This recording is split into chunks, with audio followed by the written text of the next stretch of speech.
Good morning. This is my third video for the chapter first in chemistry, that is matter in our surrounding. Today we have to study about interconversion of state of matter. So interconversion कैसे change होता है किसी भी matter का state. वह जब matter solid से liquid में चेंज होता है तो उसमें क्या कहते हैं, मेल्टिंग कहते हैं। Changing of metal from solid to liquid is called melting. लेकिन जब ठीक इसका अपोजिट होता है, लिक्विड टू सॉलिड, इसे हम क्या कहते हैं, freezing. When metal converts liquid to solid it is called freezing. Next is liquid to gas. When matter change state from liquid to gas it is called vaporization, and when gas to liquid it is called condensation, उसे हम क्या कहते हैं, condensation कहते हैं। और when solid directly change into gases it is called sublimation, और gases directly change into solid without leaving any residue it is called sublimation. So हमने क्या पढ़ा अभी, melting, freezing, vaporising, condensation and sublimation. Hope कि आप सारी बातों को समझ गए होंगे। लेकिन हमें कुछ टॉपिक्स को क्या करना पड़ेगा और ही बेहतर से पढ़ना पड़ेगा। जैसे मेल्टिंग पॉइंट क्या होता है। Melting point is a certain temperature at which any substance starts to melt. मतलब एक ऐसा पॉइंट जहां पर क्या होता है, कोई भी सब्सटेंस, कोई भी सॉलिड सब्सटेंस क्या करता है, मेल्ट करना स्टार्ट कर देता है। तो हम फिर से डिफाइन करते हैं, the temperature at which any solid substance starts melt and change into liquid at atmospheric temperature. At atmospheric temperature it is called melting point. Next we have boiling point. Boiling point is at the temperature at which any liquid starts to change into gases at a fixed temperature. मतलब जब कोई liquid क्या होता है, fix temperature पे gas में change होना शुरू हो जाता है तो उसे हम क्या कहते हैं, क्या कहते हैं, उसे बॉइलिंग कहते हैं। ठीक है। अब हमें जो नेक्स्ट टॉपिक पढ़ना है वो हमें पढ़ना है लेटेंट हीट। क्या पढ़ना है, लेटेंट हीट। तो लेटेंट हीट क्या होता है, सबसे पहले हमें यह समझना होगा कि लेटेंट हीट होता क्या है, हम लेटेंट हीट किसे कहते हैं।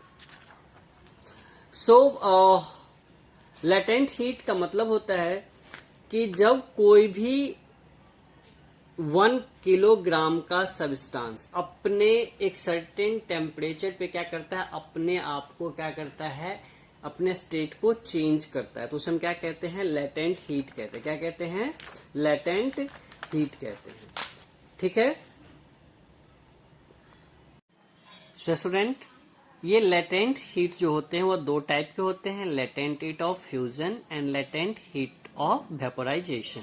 Latent heat of fusion and latent heat of एवापोराइजेशन।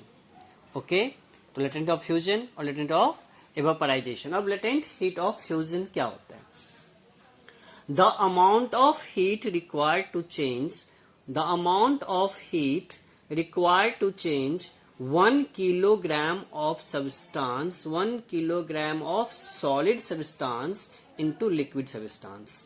1 kilogram of solid substance into the liquid substance at atmospheric pressure without changing in temperature. Without changing in temperature, it is called latent heat of fusion. अब हमें पढ़ना है latent heat of vaporization. Same definition है, थोड़ा सा change है, केवल state का चेंज है। The amount of heat required to convert 1 kilogram of liquid into gaseous state at atmospheric temperature without changing its temperature is called latent heat of evaporization. मैं फिर से रिपीट करता हूँ, the amount of heat required to convert 1 kilogram of liquid into gaseous state at atmospheric pressure without changing its temperature is called latent heat of vaporization. तो आपने समझ लिया होगा latent heat of fusion and latent heat of evaporation. अब हमें देखना है कि एक टर्म बार बार आ रहा है, एवापोरेशन। एवापोरेशन क्या है? Evaporation is the process in which liquid get converted into gaseous state. Liquid get converted into gaseous state, it is called evaporation. अब what are the why evaporation necessary? क्योंकि evaporation क्या करता है? Evaporation causes cooling. Evaporation क्या करता है? Cooling cause करता है। अब इसके हम आपको कुछ एग्जांपल्स देते हैं। आपने देखा होगा कि समर सीजन में हम क्या करते हैं? वाटर स्प्रिंकल करते हैं रूफ पे या रोड पे, जिससे क्या होता है वो जो गर्म रूफ होता है या गर्म जो रोड होता है, उससे क्या होता है जब उस पर पानी जाता है, जो वाटर हम क्या करते हैं उस पर स्प्रिंकल करते हैं, तो वह इवापोरेट होना शुरू हो जाता है, जिससे क्या होता है? It resulting in cooling the surface. आपने ये भी देखा होगा कि गर्मी में बहुत सारा पसीना हमें निकलता है जब भी हम कोई काम करते हैं। तो क्यों? क्योंकि जब एटमॉस्फेरिक टेम्परेचर क्या होता है? बहुत ज्यादा होता है। हमारी बॉडी को एक्सटर्नल टेम्परेचर से अपनी बॉडी को क्या करता है? मीट करवाना पड़ता है। इंटरनल टेम्परेचर दोनों को इक्वल करना पड़ता है। तो इसीलिए क्या होता है ड्यूरिंग समर सीजन में क्या होता है? हमारी बॉडी क्या करता है? बहुत सारा पसीना छोड़ता है। जब वो एटमॉस्फेरिक टेम्परेचर के कांटेक्ट में आता है तो क्या होता है? एवापोरेशन होना शुरू हो जाता है। और जब एवापोरेट होता है तो क्या होता है? हमारी बॉडी क्या होती है? चिल्ड हो जाती है, ठंडी। हमें जो है वह कूलिंग सेंसेशन मिलता है। उसके बाद आपने देखा होगा कि जितनी गर्मी होती है कूलर उतनी ठंडी हवा फेंकता है। सेम रीजन है, क्योंकि क्या होता है कि आपने देखा उसमें क्या होता है? एक ग्रास पैड होता है, घास का एक पैड लगा होता है पीछे। जब उसमें वाटर गिरता है तो क्या होता है? वह एटमॉस्फेरिक टेम्परेचर के कांटेक्ट में आता है। इससे क्या होता है? इवेपोरेशन होता है। और आपने पहले ही पढ़ा है कि इवेपोरेशन क्या करता है? कूलिंग कॉज करता है। उसके बाद आपने देखा होगा कि आप जब परफ्यूम लगाते तो ठंडा सा लगता है। क्यों? क्योंकि परफ्यूम में क्या होता है? अल्कोहल होता है, और अल्कोहल बड़ी जल्दी क्या होता है? एवापोरेट होता है, जिस कारण क्या होता है? हमें क्या होता है? कूल फीलिंग आती है। सेम चीज के साथ है टाल्क के साथ। पाउडर जो आप लगाते हैं टाल्क, उसमें क्या होता है? बहुत सारा मिंट मिला होता है। जब मिंट हमारी बॉडी पे आता है तो क्या होता है? इवेपोरेट करना शुरू कर देता है, और हमें क्या होता है? कूलिंग सेंसेशन मिलता है। एसीटोन या स्वीट, आप नेल रिमूवर नेल पॉलिश हटाते होंगे नेल से, तो क्या होगा? आपको ठंडा लगता है, क्योंकि उसके अंदर क्या होता है? स्प्रिट होता है, एसीटोन होता है, जिसका क्या होता है? इवेपोरेट वो बहुत जल्दी होता है और हमें क्या करता है? कूलिंग सेंसेशन देता है। उसके बाद आपने देखा होगा कि मटका में रखा हुआ पानी गर्मी में क्या हो जाता है? मटका में रखा हुआ पानी गर्मी में बहुत जल्दी ठंडा हो जाता है, क्योंकि मटका जो होता है वह किससे बना होता है? सॉइल और सैंड से, जिसके कारण क्या उसमें बहुत सारे छोटे छोटे होल्स होते हैं, टाइनी होल्स होते हैं। इन होल्स में जब वाटर आता है तो क्या होता है? वाटर कांटेक्ट में आ जाता है किसके? एटमॉस्फेरिक टेम्परेचर के, ऑपरेट होना शुरू कर देता है। इसलिए क्या होता है? अंदर की सारी गर्मी बाहर निकल जाती है वाटर की, और वाटर क्या होता है? बिल्कुल कूल हो जाता है। हम ऐसे कह सकते हैं कि टाइनी पोर्स और थिन पॉट्स में वो क्या करता है? एवापोरेशन शुरू करता है, और जिसका रिमेनिंग वाटर क्या होता है? कूल हो जाता है। हम सर्दियों में क्या करते हैं? कॉटन के कपड़े पहनते हैं। क्यों पहनते हैं? क्योंकि cotton is a good absorber of sweat. पसीना का अच्छा एब्जॉर्बर होता है, और जब वो पसीने को एब्जॉर्ब करता है तो क्या होता है? वहां से फिर वह एटमॉस्फेरिक टेम्परेचर के कांटेक्ट में आता है, जिससे क्या होता है कि इवेपोरेशन स्टार्ट होती है, और फिर क्या होता है? हमें कूलिंग सेंसेशन मिलता है।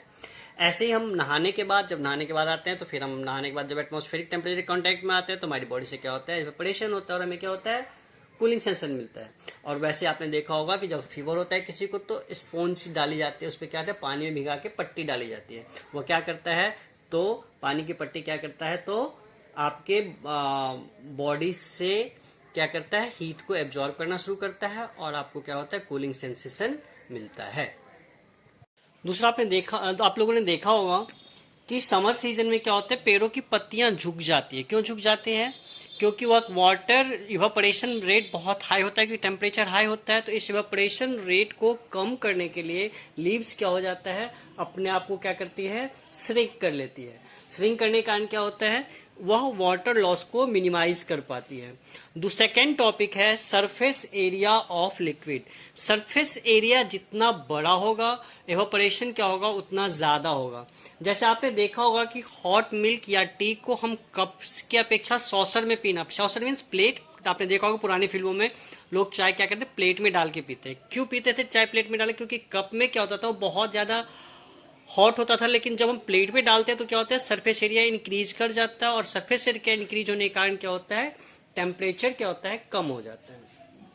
वैसे आपने देखा होगा कि जब कपड़े धोते हो तो गीले कपड़े क्या करते हो, फैलाते हो। फैलाते क्यों हो, क्योंकि उसका सरफेस एरिया बढ़ जाएगा, जिससे क्या होगा, रेट ऑफ ऑपरेशन क्या हो जाएगा, बढ़ जाएगा, और कपड़ा जल्दी सूख जाएगा।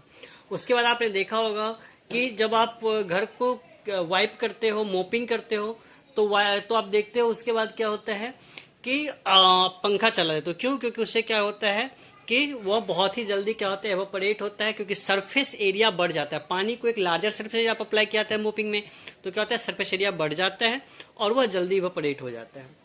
नेक्स्ट है humidity of the air. Humidity जितनी ज्यादा होगी, एवापोरेशन क्या होगा, उतना कम होगा, क्योंकि वाटर पार्टिकल ऑलरेडी एटमॉस्फेयर में ज्यादा होगा। तो क्या हो जाएगा, इवापोरेशन क्या हो जाएगा, इवापोरेशन रेट क्या हो जाएगा, डिक्रीज हो जाएगा। इसीलिए नेक्स्ट आप वी हैव विंड स्पीड।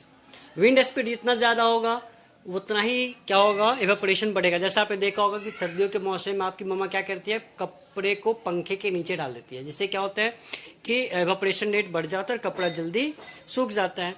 क्यों डालते हैं फैन के नीचे, क्योंकि इवेपोरेशन रेट को हमें क्या करना होता है, बढ़ाना होता है, क्योंकि विंड स्पीड जितनी ज्यादा होगी, रेट ऑफ इवेपोरेशन क्या होगा, उतना ज्यादा होगा। Next we have nature of the liquid. ऐसे ही अलग अलग लिक्विड के जो एवापोरेशन होने के जो टेम्परेचर है वो क्या होते हैं, डिफरेंट होते हैं। और जैसे आप देखेंगे कि आप जो है वो नेल पॉलिश लगाते हैं, बहुत जल्दी इवेपोरेट होता है, इसलिए हमें कूलिंग सेंसेशन लगता है, बहुत कूल कूल सा फील होता है, क्योंकि वोलेटाइल इन नेचर होता है। तो इस way so student, this is the last topic of the chapter had completed now. और अब हम अगले क्लास में नेक्स्ट चैप्टर शुरू करेंगे, बायोलॉजी का सेल।